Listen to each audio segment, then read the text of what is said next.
Olá, meu nome é Alberto, seja muito bem-vindo e bem-vindo ao canal Dev Eficiente.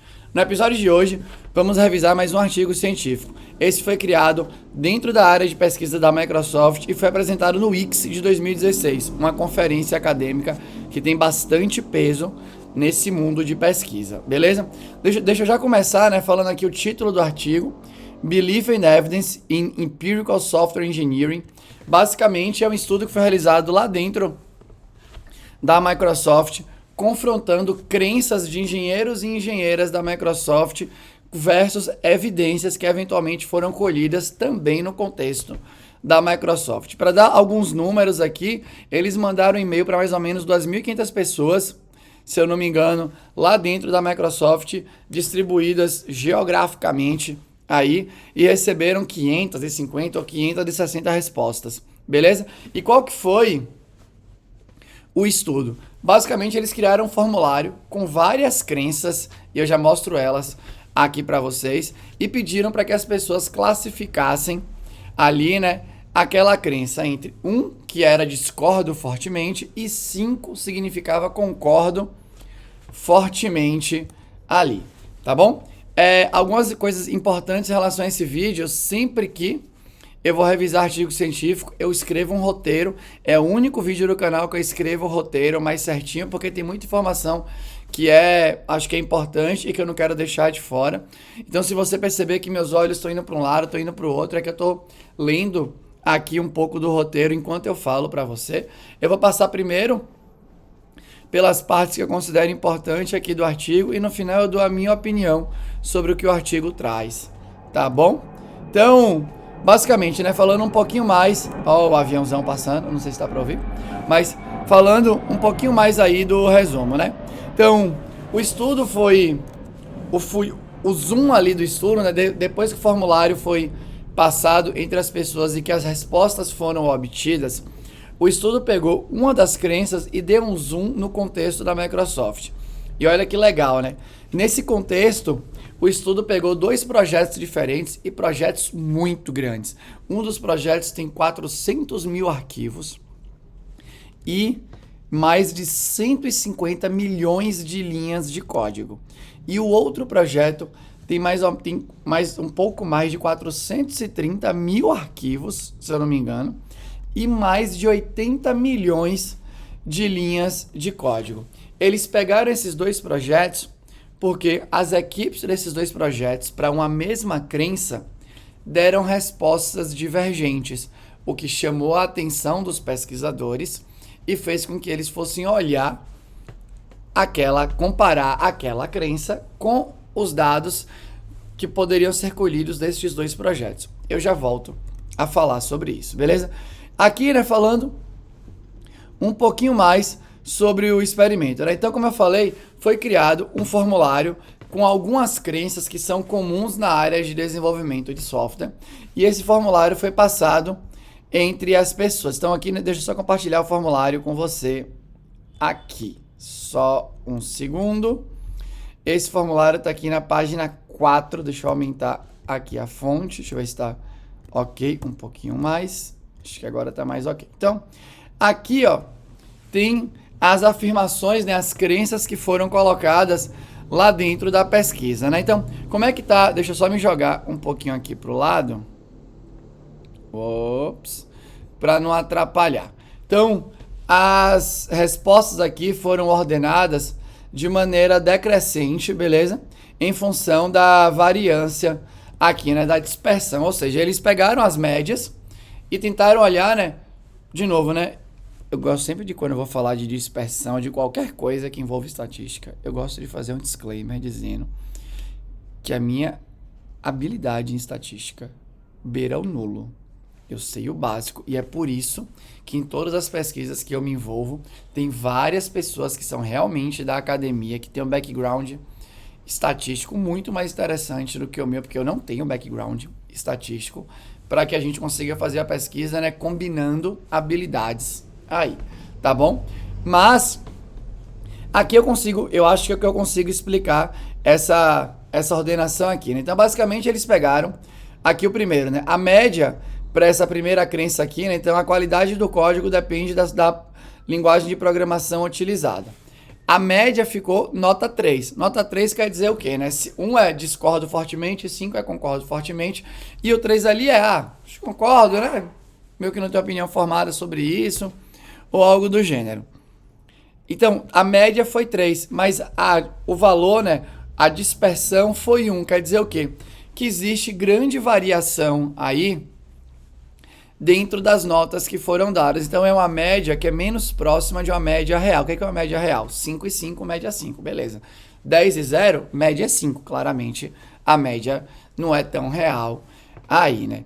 E aí, se você for olhar aqui o número, tem um último aqui que é o review de código, né, melhora a qualidade do código. E durante o artigo inteiro, ele resume o indicador de qualidade do código para número de defeitos apresentados em relação àquele código. Ele deixa claro que você pode olhar para vários outros indicadores, mas nesse estudo, o único observado o tempo inteiro foi defeito.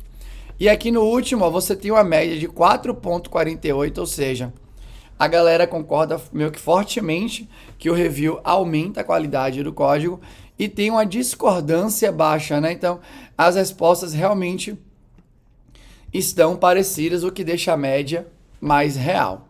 Tá bom? Então, tem essa... Foi passada essa pesquisa e aí o estudo explora as afirmações que estão mais nos extremos aqui da dispersão, né? Então, a afirmação... aqui durante o artigo, ele comenta, né? Putz, será que tem evidência empírica que sustenta o fato de... que sustenta essa crença que a linguagem de programação influencia na qualidade do código? Aí ele fala sobre isso. Tem pouca evidência sobre isso, ou quase nula. Tem evidência que sustenta essa crença que o review de código melhora a qualidade de código? Sim, tem bastante evidência que sustenta que o review de código melhora a qualidade em relação aos defeitos que eventualmente são apresentados aí. Eu nunca revisei sobre isso aqui no canal, acho que posso até revisar, mas eu confesso que esse pra mim era meio lógico, né? Tem mais pessoas olhando a mesma coisa, eu acho que, pelo menos pra mim faz sentido que aquela coisa tenha menos probabilidade de erro, porque tem mais pessoas olhando. E aí ele reflete sobre isso, né? Para a qualidade do código em função da linguagem de programação. Ele também reflete sobre corrigir defeitos é mais arriscado do que adicionar novas features, e ele mostra que tem evidências ali, né? Se eu não me engano, não são fortes, mas tem evidências que sustentam que alterar o código, em geral, é mais arriscado do que adicionar novas features. E ele vai olhando, né?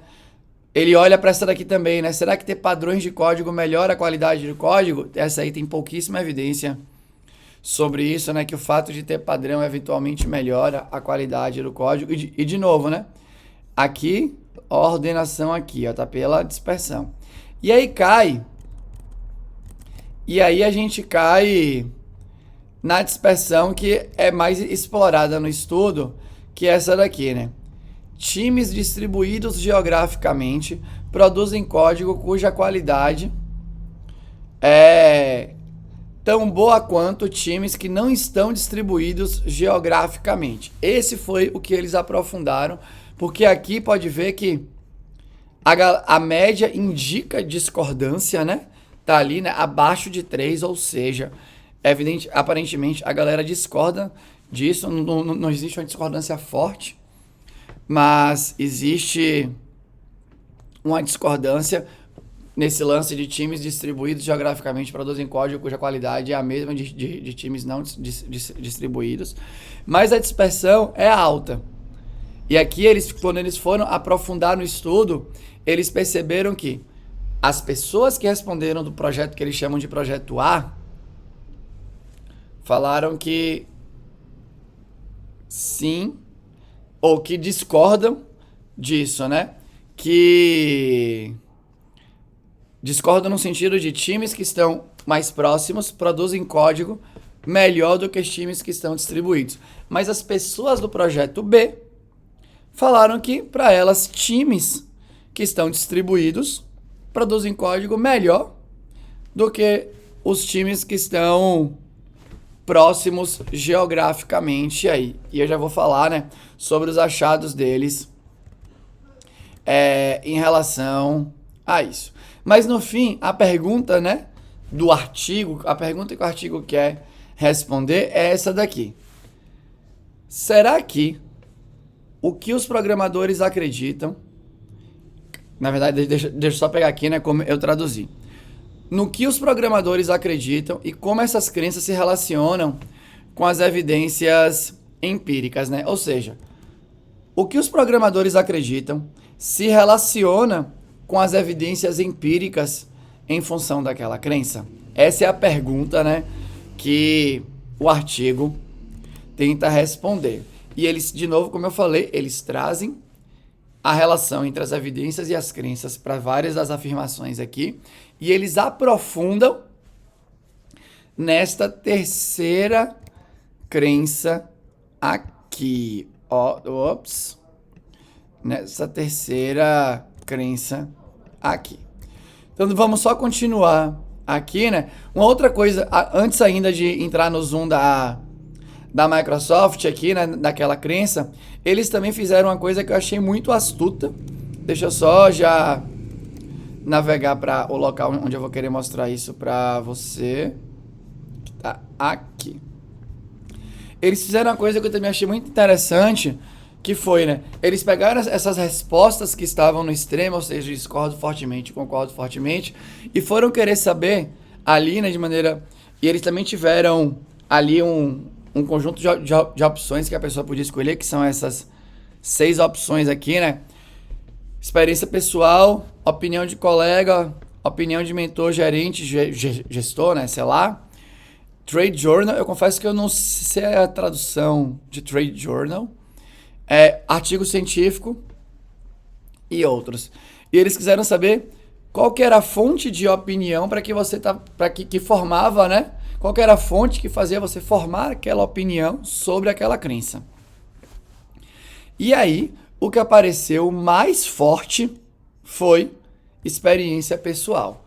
E esse daqui é o negócio, né, que o próprio artigo faz uma crítica severa ao fato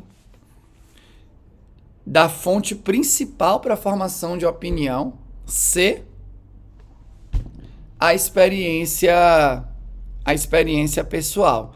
Porque, obviamente, ele explica, né, mas coisas que são óbvias quando você vai estudar também, análises das pessoas sobre elas mesmas, que essas análises são cheias de vieses, são muito influenciadas por experiências que foram mais intensas e tudo mais. Ou seja, não é algo para ser descartado, mas com certeza não deveria ser algo para ser a principal fonte da sua formação de opinião.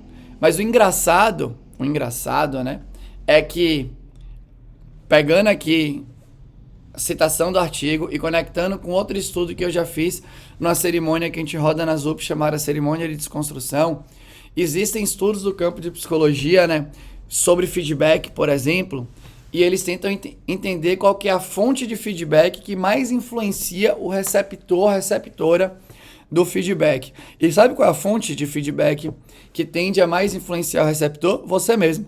É a opinião que você mesmo tem sobre o seu próprio trabalho. E aí depois, qual que é a outra opinião que mais influencia? Do seu colega, homem ou mulher mais próximo a você. Depois do seu chefe, né, da sua chefe, líder, como você queira chamar, e por aí vai. Ou seja, quanto mais distante é a fonte de você, menos influência aquela opinião tem sobre você. E aqui, a fonte de opinião para dar a nota em cima daquela crença seguiu a mesma linha, e o artigo fala sobre isso, né? Ou seja, artigo científico, ou seja, a fonte que mais tenta colher evidências sobre determinada crença para falar de alguma coisa é a que menos influencia a pessoa ali. E ele também mostra aqui com os números que o artigo científico é obviamente a fonte ali, né, menos lida e tudo mais. Ela só aparece acima de outras. Todas as fontes têm mais força do que o artigo científico aqui, né? O artigo foi construído na Microsoft e ela mesma faz uma crítica severa aqui. Continuando aqui agora, né, sem precisar ficar compartilhando o artigo o tempo inteiro, eles entraram no lance do Zoom, né? Então eles pegaram tinha um projeto A e o projeto B, né? Projeto A, como eu falei, mais de 400 mil arquivos, mais de 150 milhões de linhas de código. Projeto B, 430 mil arquivos, mais de 80 milhões de linhas de códigos, de linhas de código, beleza?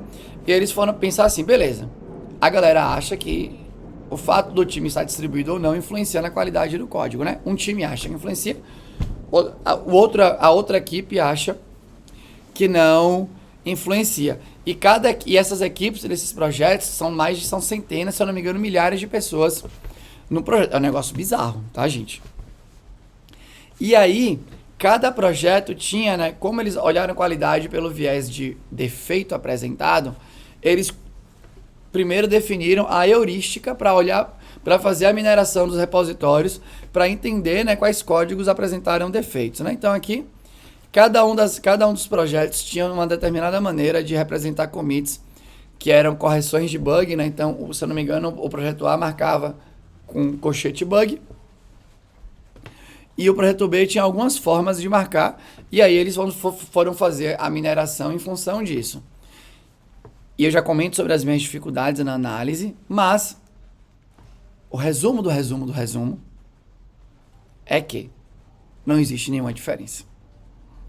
Nenhuma.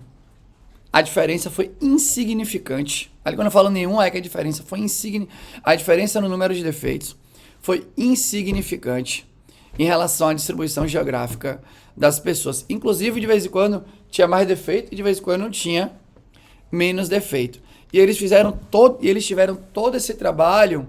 Por quê? Porque eles, lá dentro da Microsoft, têm essa preocupação, né, e querem realmente levar isso para todo mundo que trabalha com engenharia de software lá dentro, que você não deveria deixar se levar simplesmente pelo que você acha.